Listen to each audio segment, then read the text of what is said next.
Math Counts 2025, chapter level, target round, question 4. Someone's thinking of a positive integer. The sum of the distinct prime factors of her integer is 10, and her integer is less than 100. What's the sum of the possible values of Amanda's integer? Well, interesting question.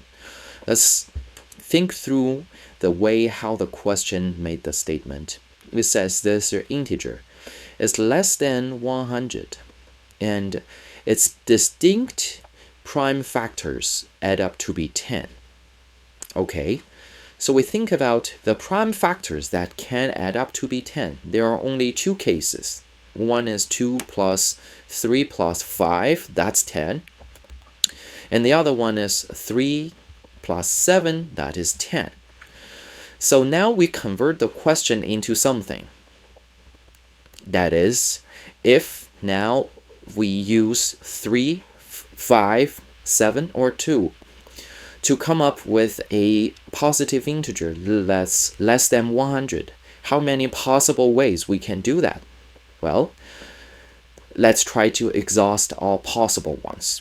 Let's first talk about the 2, 3, 5 cases. Okay, for 2, 3, 5 cases, we can have 2 times 3 times 5. This is 30.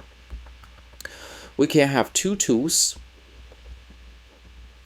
That's 60.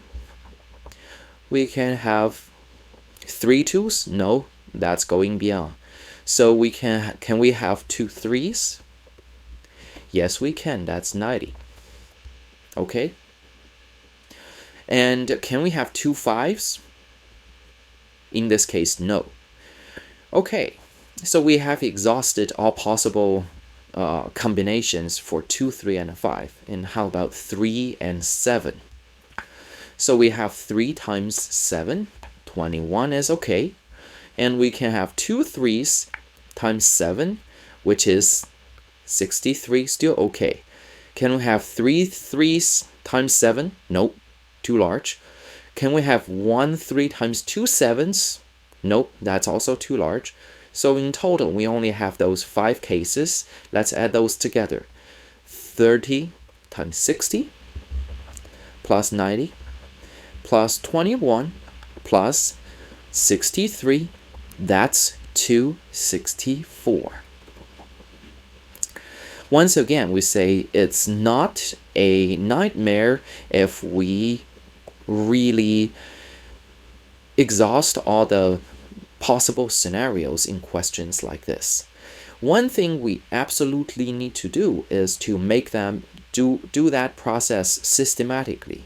For example, we first do 2, 3, 5, and then we ramp the numbers up one by one.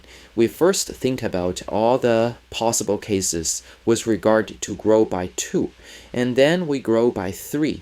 And then we think about, can we grow by 5? The conclusion was we could not, but we need to really think in a order.